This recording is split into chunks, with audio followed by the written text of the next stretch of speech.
It's 1450. England is on the brink of civil war. And the life of one young woman is about to change forever. In a world dominated by dynastic politics, wealth and power, her future has been decided.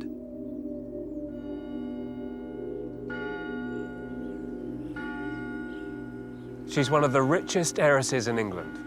And by noon, Margaret Beaufort will have married into one of the most powerful families in the country. But this is no ordinary marriage. Her husband-to-be is nearly 8 years old, and she's not yet 7. These were children burdened with adult responsibility, and that, in the Middle Ages, was far from unusual.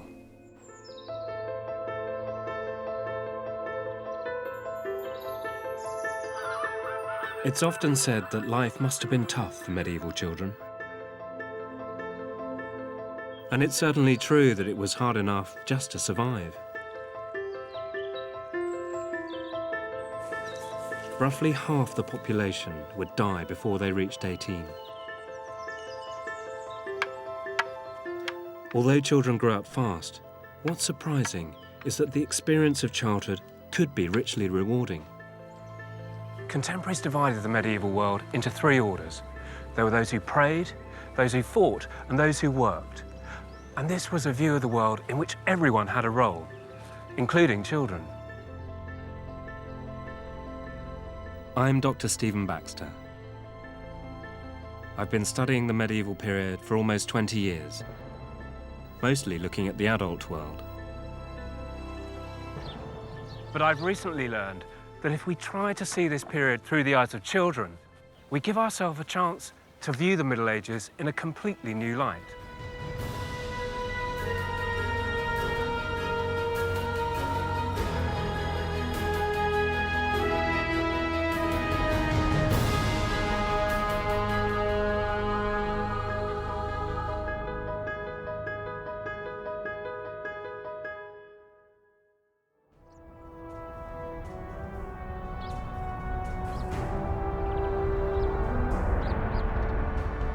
The medieval period spans more than 1,000 years, from the collapse of Roman Britain in the 5th century, right up to the rise of the Tudor dynasty in the late 15th.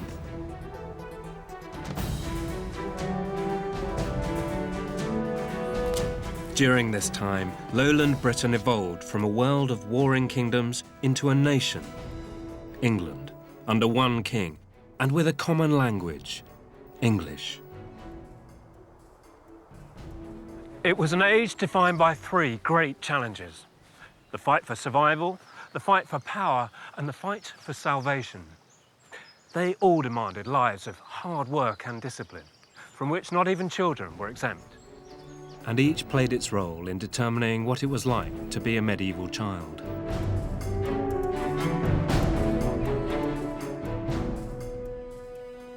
By the 7th century, Christianity had swept across the country. The Anglo-Saxon kingdoms and peoples had once been pagan. Now they were converted to the Christian faith.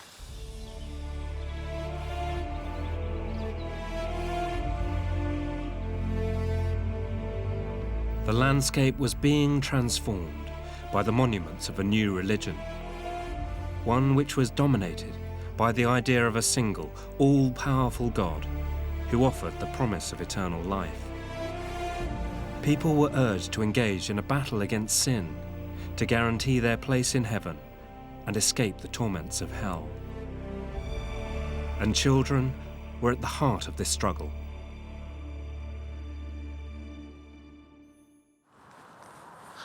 There was a real tension in Christian attitudes towards children.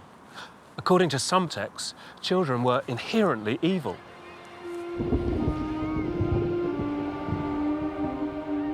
None is pure from sin, not even the infant, whose life is but a day upon the earth. But other biblical texts stress the value of children, adopting the view that children were innately pure and possessed the capacity for ultimate wisdom. out of the mouths of babes and sucklings, thou hast perfected praise.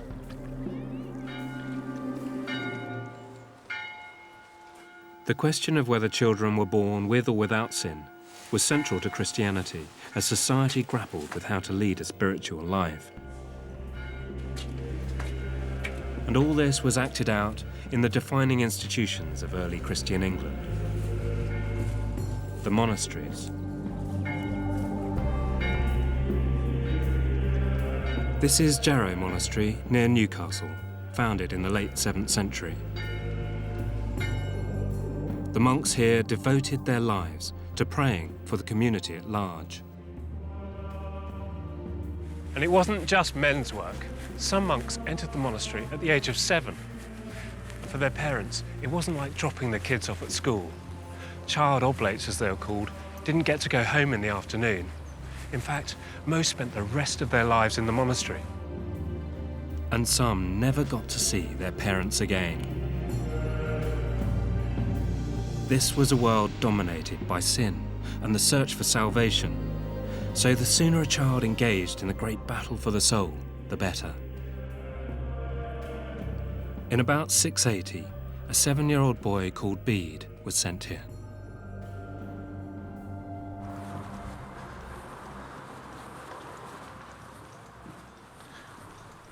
Just imagine what it must have been like for him when he first arrived. First, he'd have to swap his clothes for standard issue monastic garb. Then he'd have to learn the rules, when to eat, when to sleep, all in step with the tolling of the monastery bells. Then he'd have to wake up at midnight and again at 3 a.m, trooping inside this chapel for services.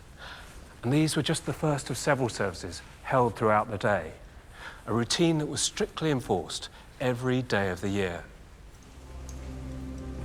Bede is more commonly known as the Venerable Bede, and despite the rigours of this regime, his intellectual life blossomed. So much so that he later wrote the very first history of the English. It's extraordinary to think it's still in print and still read nearly 1,300 years later. Unlike Bede, the children who didn't conform could be severely disciplined. As often as faults are committed by boys or by youths, let them be punished with severe fasts or chastised with sharp blows in order that they may be cured. Monks who make mistakes in the oratory are to be punished, but boys for such faults shall be whipped. Oblates were often the children of aristocrats, so how could their parents abandon them to this life? We might interpret this as callous behaviour by uncaring parents, but I think to do so would be to misunderstand the medieval thought world. Precisely because parents loved and cared for their children, giving them away to a monastery was just about the greatest sacrifice one could make for the love of God. So what better than to place a child in the monastery who could pray hard for their salvations? It was almost like buying an insurance policy for the sake of their own souls, but also the souls of their children and of their families and of their ancestors. It would never have occurred to their parents to postpone this out of respect for childhood.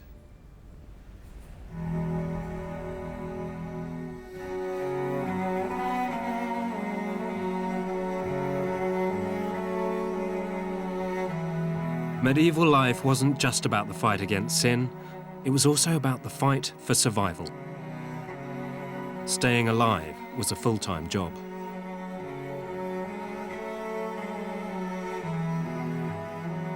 In the Middle Ages, England was very rural.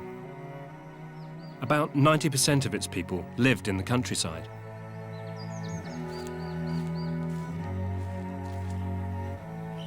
They were constantly at the mercy of weather ruining their harvests, and many of them had to pay cripplingly high rents to their landlords. Like here in Barrington, a Gloucestershire village clustered around this large green. We know from Domesday Book that one of the people who held land here in 1086 was Elfseer of Farringdon, And we know that he looked after several of the king's manors in this part of the world after the Norman conquest. He was an Englishman who made good after the conquest. Why? Because he was good at picking up rents. So one can imagine him being a rather loathed figure among the peasant families of this village, and probably a rather feared figure among the children. Domesday Book also reveals it was a complex and hierarchical society. There were about 65 peasant families living here towards the end of the 11th century. There were 31 villani, that's a sort of medium-class peasant, 8 bordari, a much poorer peasant, and 25 slaves. And there's also a priest. But of course, they were all adult males. Where are the children?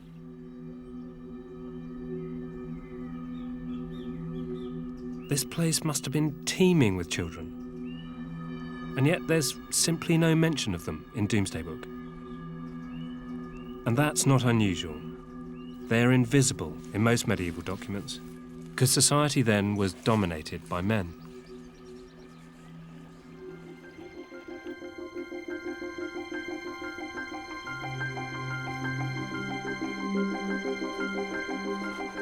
But there's one place where remarkable evidence can tell us how hard children fought to survive.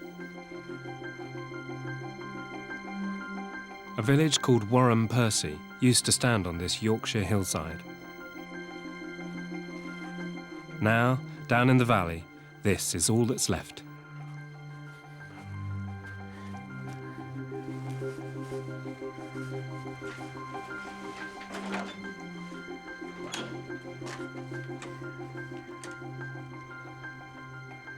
This is a beautifully atmospheric place.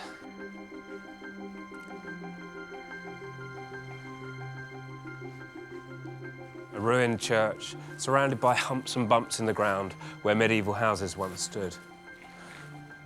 But it's also a rather melancholy place to think that this is all that remains of a once thriving village.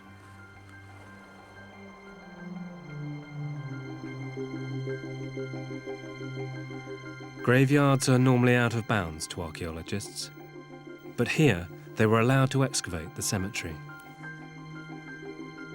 And they uncovered the largest burial ground of medieval village children ever found in England.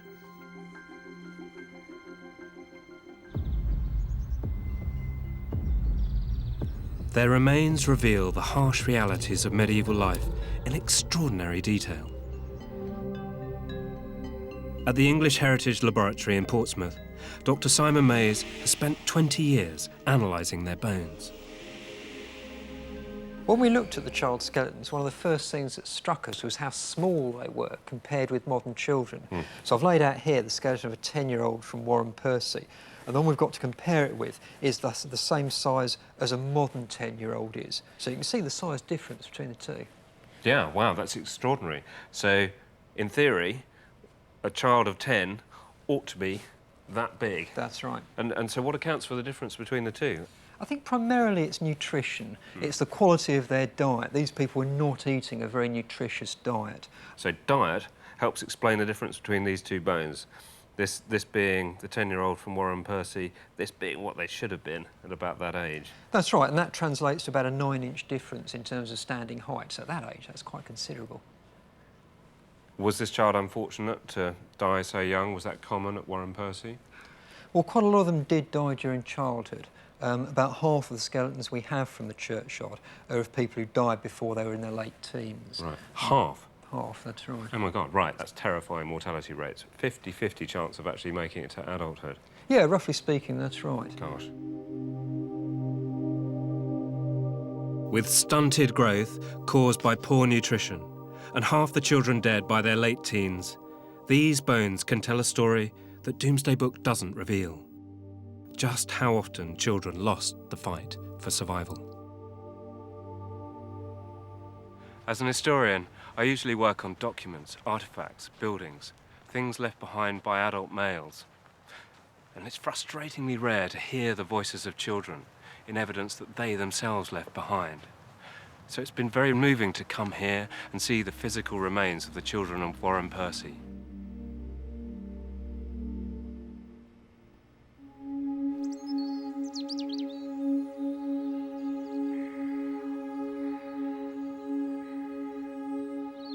Despite the high infant mortality rate, this was a very young society.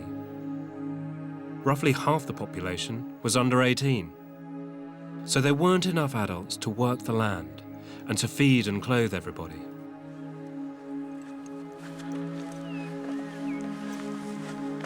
Children had to be enlisted into the great challenge to survive.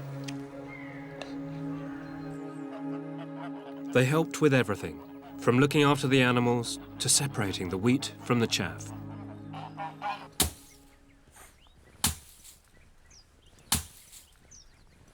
So it's not quite child's play, but it is something that a child could do, right? Yes.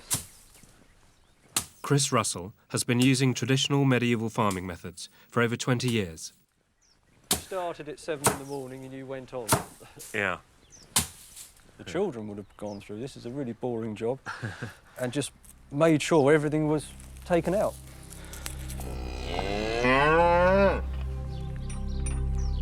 Despite being undernourished and often sick, children were doing what we would now consider to be adult work. And relatively young boys were expected to do hard manual labour. Come on. So how old would you need to be before you would be allowed to do this sort of work, do you think? You'd have been 9, 10 years old as an ox boy. Yeah. Because the ox man, as it were, the chap, he may have been on the plough behind. Right, yeah. So the boy would have been doing all the running and the stumbling over the plough. Yeah. You'd be quite energetic to keep them all in straight line as well.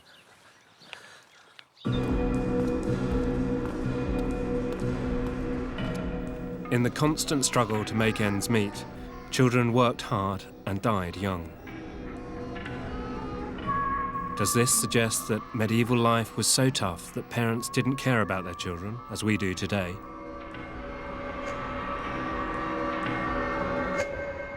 The answer lies at the National Archives, at Kew in West London.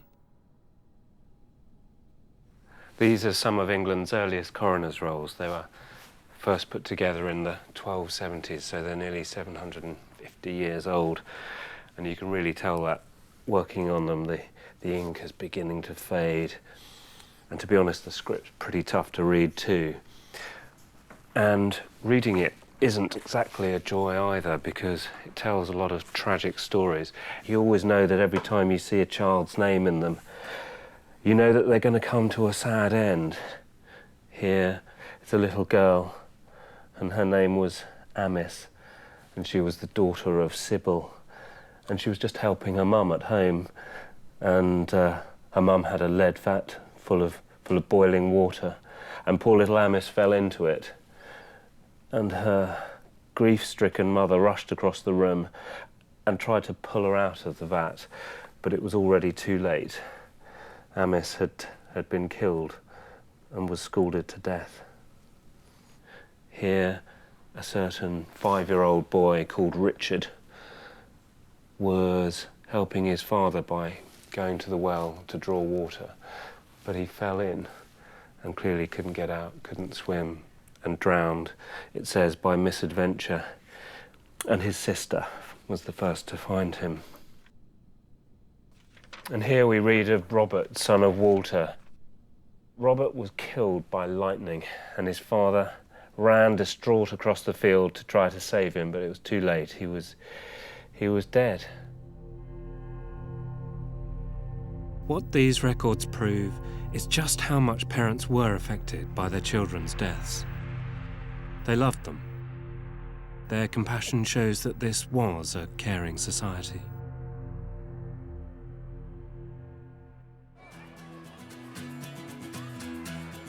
Today we see childhood as a distinct and precious phase of life. We try hard to give children a chance to be experimental and free from the stresses of adulthood. But was medieval childhood all work and no play? Is it not tempting to assume that childhood didn't exist at all?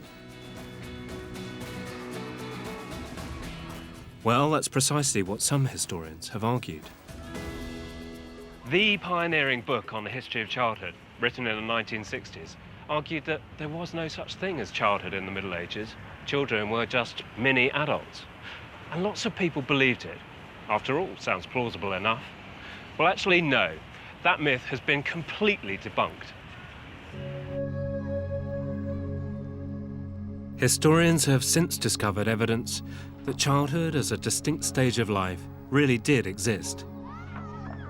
For instance, we catch the occasional glimpse of children at play in medieval manuscripts. And Dr. Carenza Lewis is developing a theory that evidence of children's play could also be uncovered by archaeologists. She's been studying Bruegel's painting, Children's Games. Wow, this is amazing. What's going on here? Well, I just love this. It is children playing. It's 500 years old, but it's really showing children doing all the sorts of things we think of children. It's such a happy picture. I mean, look, you've got girls there turning around, swirling their skirts out. You've got children playing King of the Castle on a mound there. We've got knuckle bones down here, where you sort of throw something out in the air and pick stuff up before it hits the ground. There's a little play.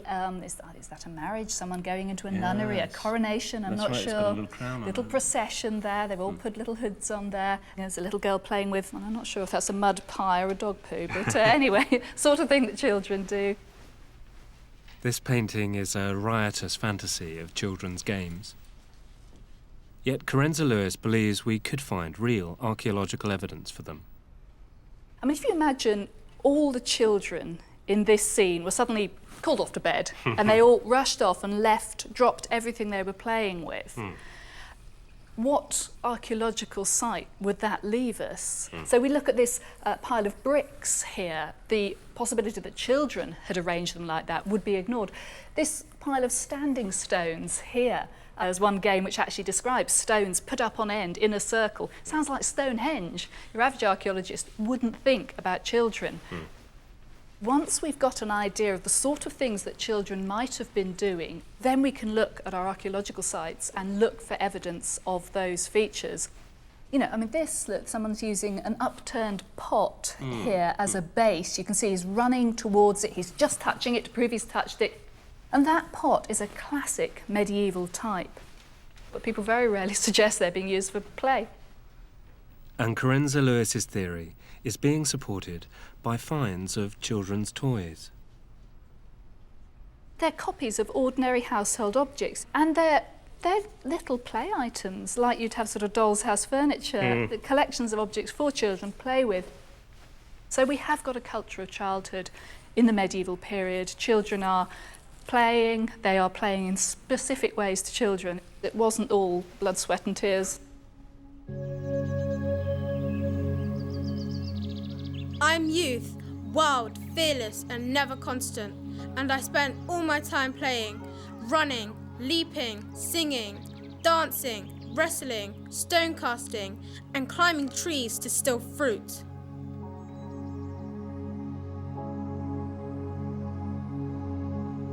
This reveals that even amongst the privations of the Middle Ages, there was time for children to play. And that childhood was a distinct period which was understood, respected, and sometimes even celebrated in art.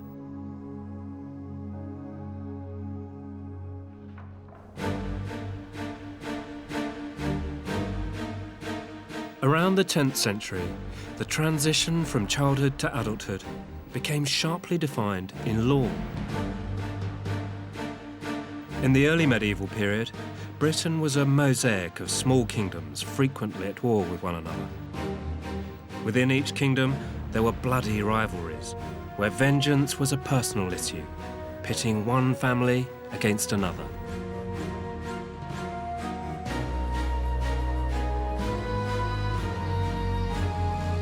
Imagine it's the 7th century, and I've killed someone. The victim's family would come after me for revenge.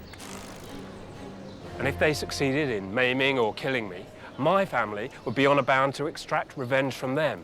So we'd be locked in a vicious cycle of revenge and retribution, spiraling out of control. A blood feud. In the late 9th and 10th centuries, all that began to change. England was united as one country for the first time. And during the reigns of Athelstan, Edgar and Knut, English law was transformed. This book is a collection of early English legislation. It shows that a defining moment of transition from child to adult became recognised in law. It says in Old English, "We willeth that alcha freoman be 100 gebracht." This means that once boys reached the age of 12, they became adults in the eye of the law. They had to join a tearthinger, a tithing group, which was a legal gang of 10 village men, a medieval answer to crime and punishment. The essence of the situation was this: if any one of this member of 10 people were accused of committing a crime, it was the responsibility of the other 9 to bring them to justice. Or else they faced the consequences of that crime themselves. They were, in a sense, guilty of it. Out went blood feuds. In came a form of community policing. Every male aged 12 and over was responsible for everyone else. And there was no opting out. In this world, the consequences of not being in a gang were really very serious indeed, because if you weren't in a tithing, you were outlawed, and that meant that anyone could kill you with impunity. This was a sophisticated piece of law. It created a new mark of manhood, and to prove your commitment to society, you had to swear an oath.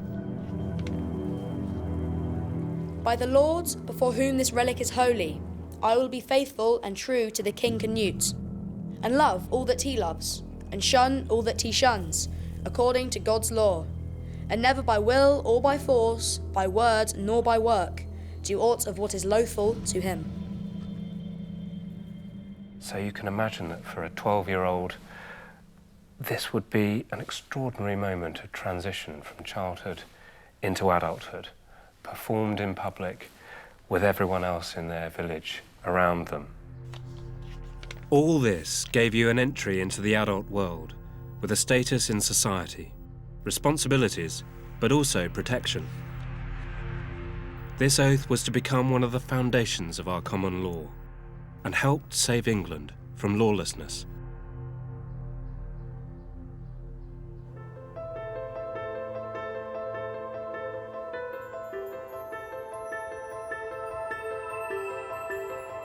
Between about 900 and 1300, England's economy was booming.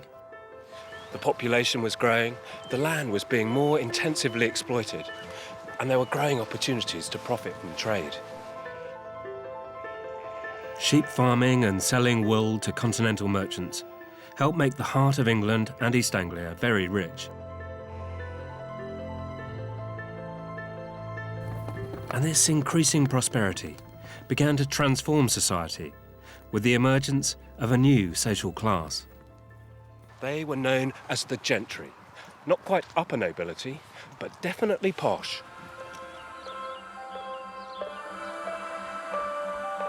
They built themselves luxurious and impressive manor houses.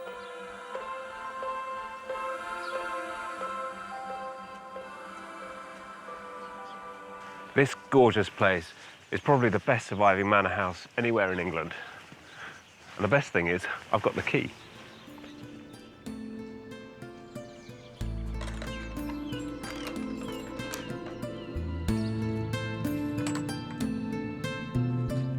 Large houses like this needed servants. Many would have been adolescent boys from the surrounding hamlets and villages, lads from the better-off peasant families who'd be living away from home for the first time. They were a source of cheap labour, but they also had a lot to gain. This was an opportunity to better themselves. Professor Nicholas Orme is a leading authority on medieval childhood. So this is a self-supporting household. It gets its crops, its meat in from its own lands. It's got its own kitchens, brewery, bakery, stables. And in these departments, you have 3 or 4 people working, of whom at least one will be a lad who's being trained up. This is the main room of the castle. where a lot of the servants will be, especially if they're not actually doing anything. This is their kind of base. This would be home to perhaps a dozen young lads, but not all of them from peasant stock. The top servants are themselves aristocratic, you see. They are these teenage gentry boys who are learning how to receive guests, how to be polite, make polite conversation, how to serve at meals. They actually serve the Lord and Lady themselves. Yeah, and you've got very interesting social mix. You've got children of gentry mixing with children of much lesser families, perhaps freemen and people from lower down the social spectrum. That's right. They're actually spatially living much closer together than in Victorian households, where you have this upstairs-downstairs division. Yeah. You haven't got that. They're much more mingled together, and it's a different sort of society. If we were to imagine a 14-year-old boy coming here for the first time, perhaps the son of a freeman, would have been sort of rather surprised by the opulence of a place like this.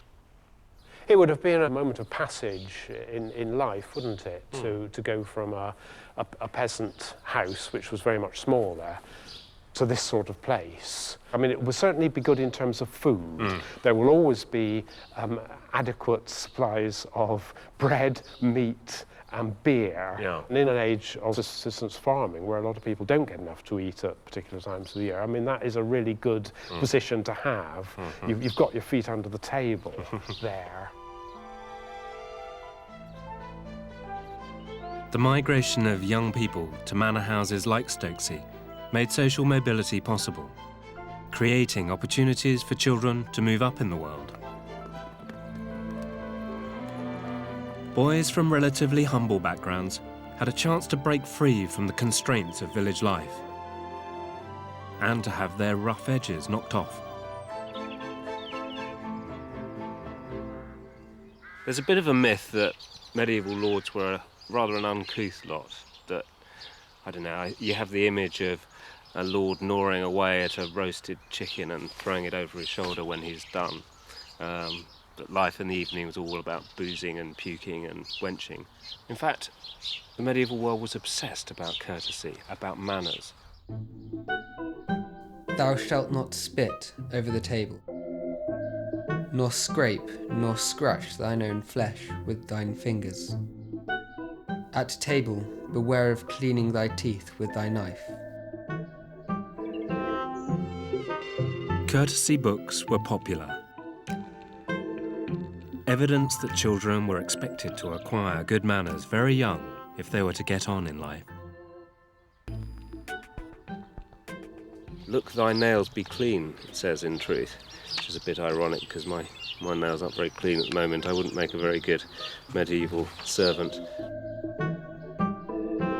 Retch not nor spit too far, nor laugh or speak too loud. Do not pick your nose or let it drop clear pearls, or sniff or blow too hard lest your lord hears.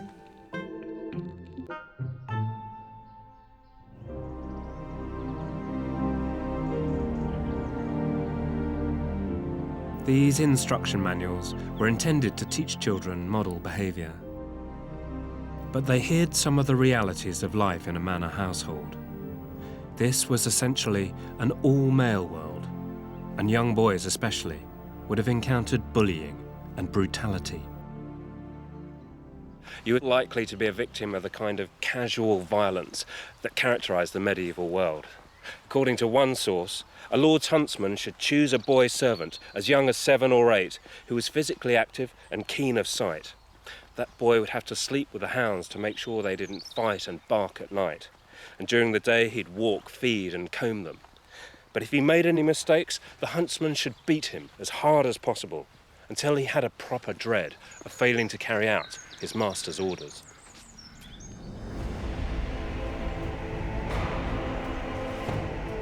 Knowing how to be forceful, even brutal, was an important skill. The great royal and noble dynasties of Britain and Europe were rich and powerful, and they aimed to stay that way. The inevitable conflicts between them were often settled by violent confrontations.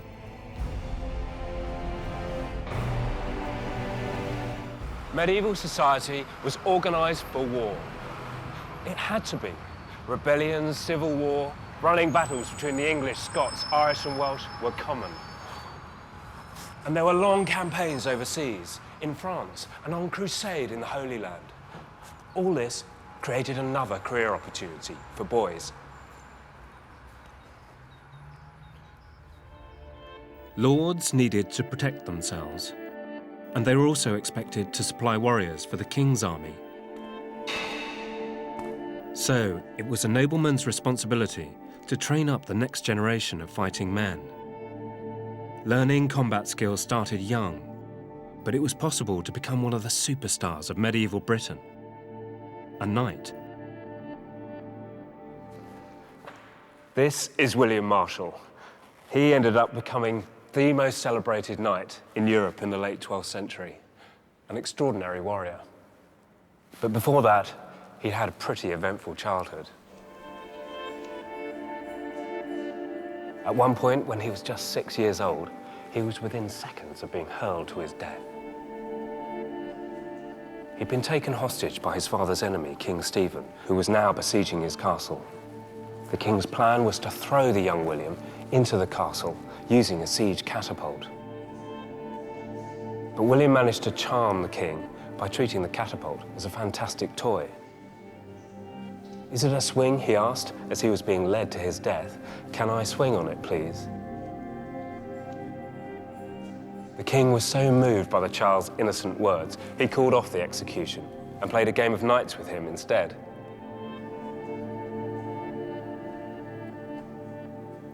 William went on to have a remarkable career as a real knight.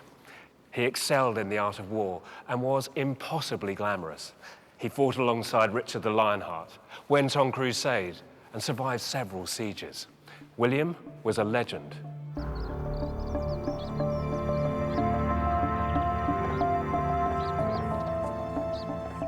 Becoming a knight was an expensive business, so it was primarily a role for the sons of noblemen. Growing up in the Middle Ages could be richly rewarding for the wealthy. For knights, the potential gains in land and status were immense. By the late 14th century, this was just one of hundreds of castles in Britain. And this one's especially magnificent, just what a medieval castle should look like. This is Bodiam in Sussex, built in the 1380s.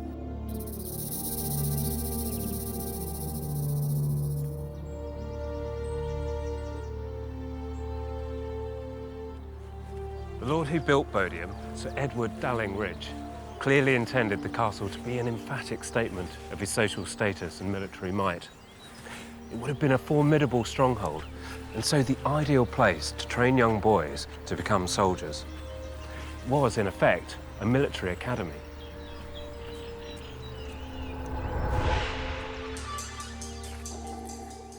And becoming a knight could start young.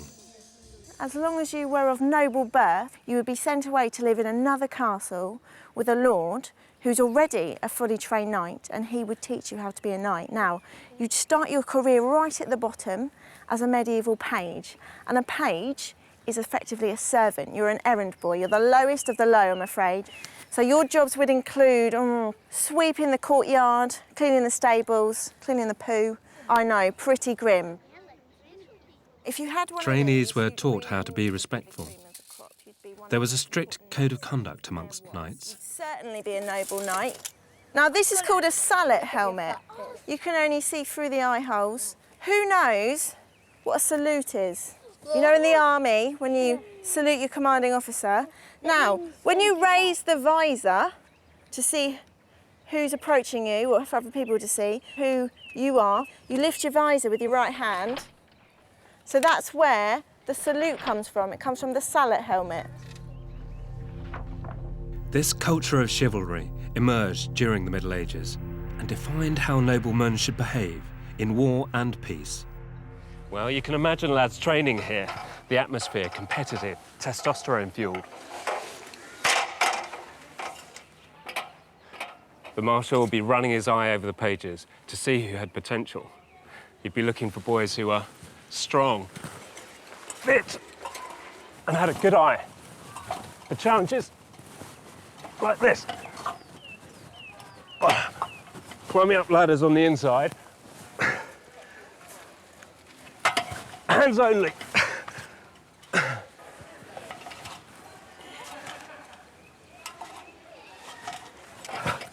Sorry, as far as I get. And it wasn't just physical training. Leadership, tactics and strategy were also taught to armies of young men. Success here could catapult you into a meaningful adulthood. If you showed promise, you might make it to the rank of squire, essentially a young warrior, perhaps in your mid-teens, in the hope of becoming dubbed a fully fledged knight, maybe in your early 20s.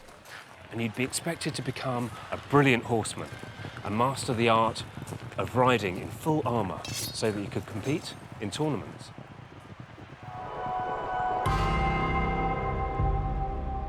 There see men who can joust and who can ride.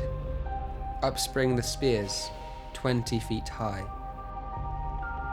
Out come the swords, bright as silver. They hew at the helmets to shatter them. Out bursts the blood, in stern streams red. Chaucer, he wasn't just a poet. He was also a man who'd campaigned with the Black Prince in France. So his description comes from experience, and it gets right to the heart of what it meant to be a knight. This was a violent world, and fighting was a serious business. Young boys in castles like this being trained to kill. He is not fit for battle, who has never seen his own blood flow, who has not heard his teeth crunch under the blow of an opponent, or felt the full height of his adversary upon him.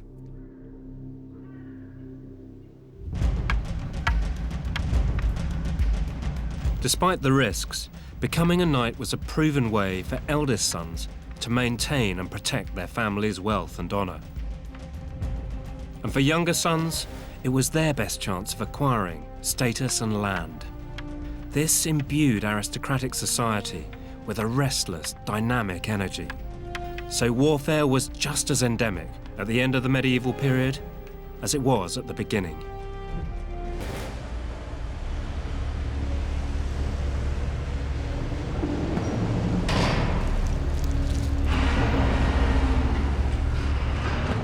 In the mid-14th century, when many young knights were helping England to win wars in Europe, the country faced an even deadlier threat at home.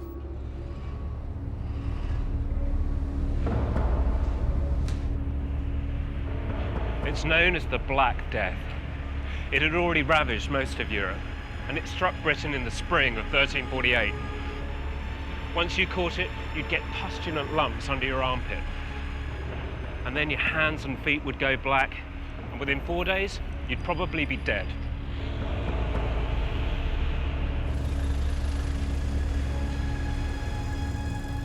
Whilst a battle might kill thousands, the Black Death took the lives of millions.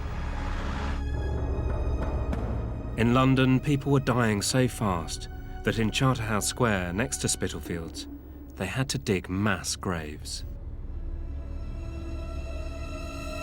The largest one lies right here beneath my feet. According to one contemporary, people were being buried here at the rate of 200 per week. But for children, worse was to come. A second onslaught swept across England in 1361. This time it was particularly hard on the very young, who had no immunity because they hadn't lived through the earlier epidemic. Medieval writers called it the pestilence of children.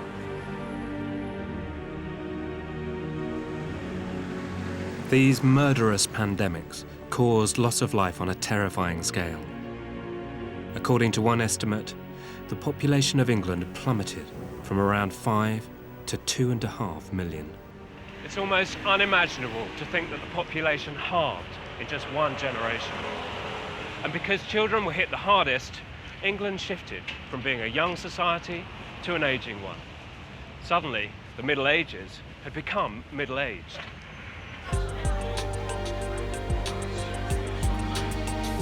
This was one of the biggest social and economic crises England had ever faced. Labour was suddenly scarce. But this meant that young people who survived the Black Death were in great demand. For the peasantry, it was the beginning of a golden age. And children now had many more opportunities to learn a skill that would set them up for their adult lives, especially if they were prepared to travel. Take the legendary Dick Whittington, who supposedly came to London penniless and acquired a cat that caught the rat that lived in his master's house, winning his daughter's hand in marriage. Turns out it's actually not that far from the truth.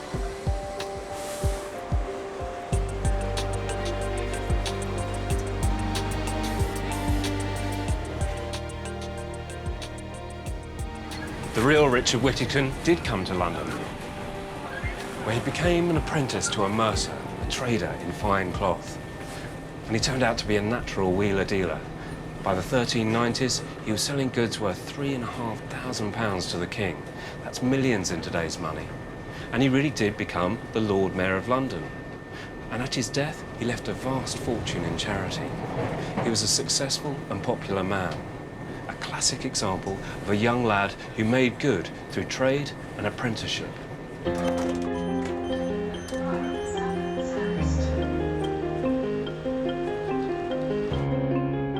Apprenticeship was an urban phenomenon. Towns had been a crucial part of the English economy from as early as the 7th century, and by the 14th, they were booming. Cities like London, Bristol and York were offering new prosperity and even freedom for some adolescents. York was one of the biggest, richest cities in the land, so getting an apprenticeship here would have been a real step up in the world.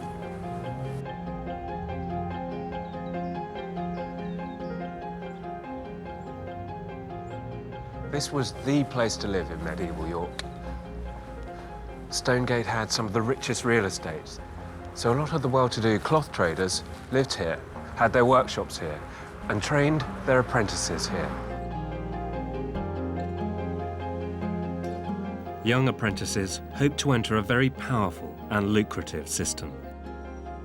They aspired to becoming masters and merchants who were rich and influential, freemen of the city, without the ties that bound the peasants to their lords out in the villages.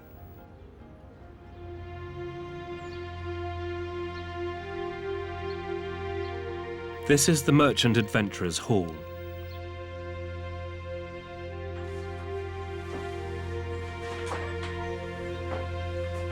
An astonishing space, almost untouched since it was built about 650 years ago.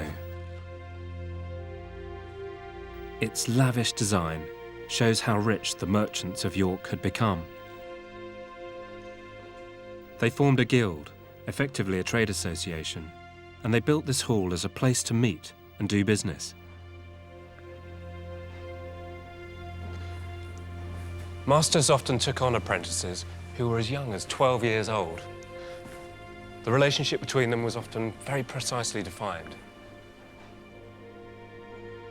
The contracts that bound them together are kept by archivist Jill Redford. We've got a typical example here, which has the indented line and... Okay, wow. So, and it's so cool because of these dents, teeth marks in the document. It would be written out twice on one sheet of parchment and then cut in this wavy line so that the two halves matched each other and only matched each other. Okay, so you place them next to each other, so it's proof that these are exact originals. Yes. So that's a wonderful one from the 17th century. Yes. Put that back.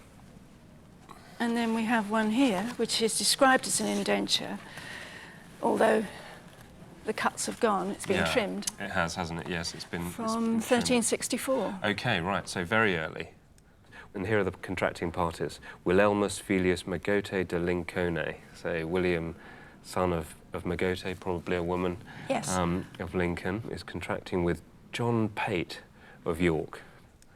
it's for a period of 12 years. Gosh, that's a long time. You often get terms of 7 years, so 12's unusually long. I suspect maybe he was quite young if he was being apprenticed for 12 years. It may have been a way of providing him with a home as well. I mean, perhaps his mother was a widow. OK.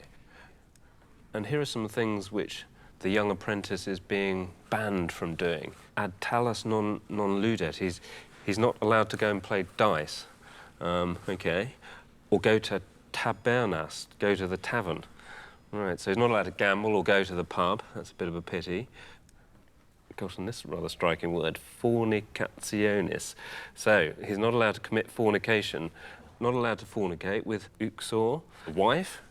Gosh, right, yes. so he's been told not to fornicate with the master's wife, with his filia, with his daughter, or with, I think this word is ankilla, so that's a female servant. Yes, yes. He's living in the house, he's growing up as a young man. Yeah. The opportunities might be there. On pain of duplicating the number of years of the contract. That's extraordinary. Yes. So if he did it, he'd have to spend 24 years there, not 12. I mean, can't really believe it. It's going to be pretty unpleasant, the relations yes, between them, isn't yes, it? Yeah, yeah. you can't imagine them spending 24 years together. He'd be out on the street.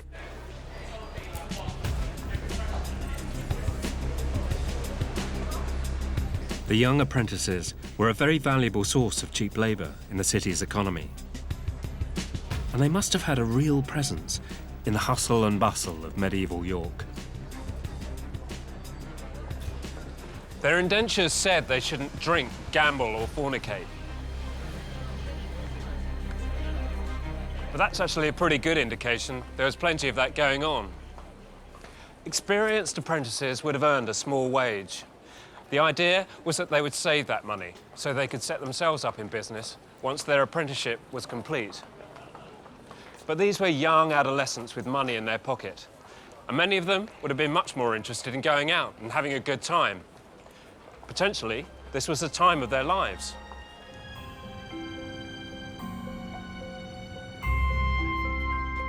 But for those able to resist that temptation, the rewards were potentially enormous. Entry into a guild opened up new possibilities, the chance to set up your own business. This class of young, skilled craftsmen and traders made a major contribution to the flourishing and increasingly urban economy.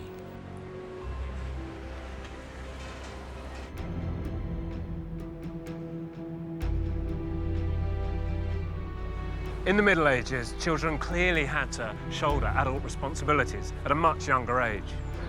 But their contribution to the religious, economic and strategic well-being of the kingdom was vital.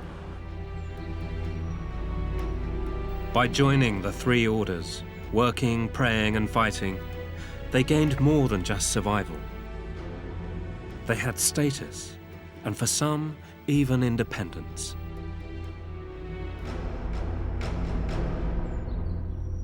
But not everyone enjoyed such freedom. Surprisingly, aristocratic children, the children of the rich, could be the most unfree of all.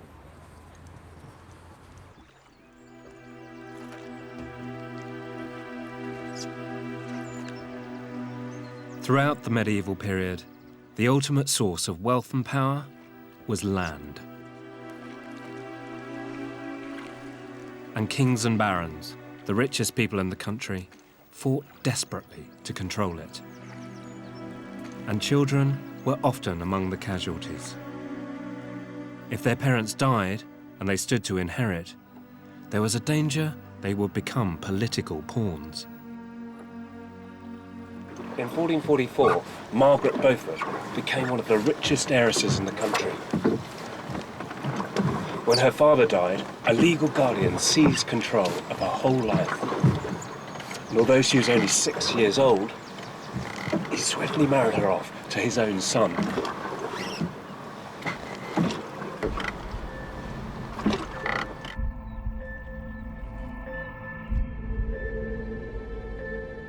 By the time she was 12, Margaret was living here, a royal stronghold on the southwestern corner of Wales, Pembroke Castle.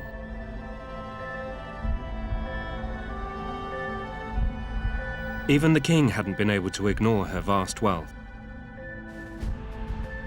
He dissolved her first marriage and then married her off to his half-brother. Margaret had been manipulated into the heart of political intrigue.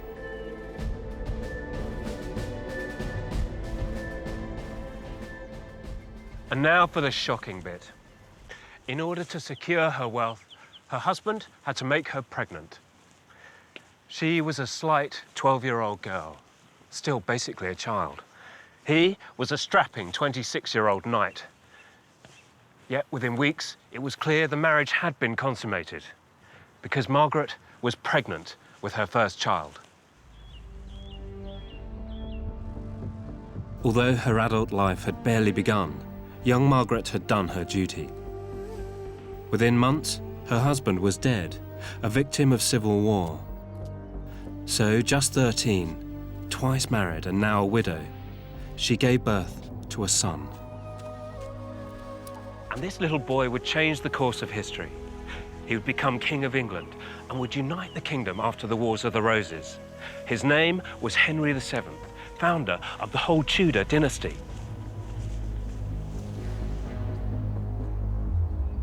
The Tudors had a profound effect on the course of English history. And by giving birth to their first king, Margaret Beaufort played a decisive role in their rise to power. She was exceptional, but in a sense, her experience wasn't. Margaret was just one of millions of medieval children who made a vital contribution to England's transformation. Like virtually everything we know about medieval children, Margaret's story was written and preserved by adults, usually adult men. That makes it hard to get at the lives of medieval children. It's as if history has muted them, failing to transmit their voices directly to us. But if we listen hard, we can still hear their distant echo. And to my mind, it's vital we try to do so, because if not, we risk losing so much, in fact about half, of what it meant to be alive in the medieval world.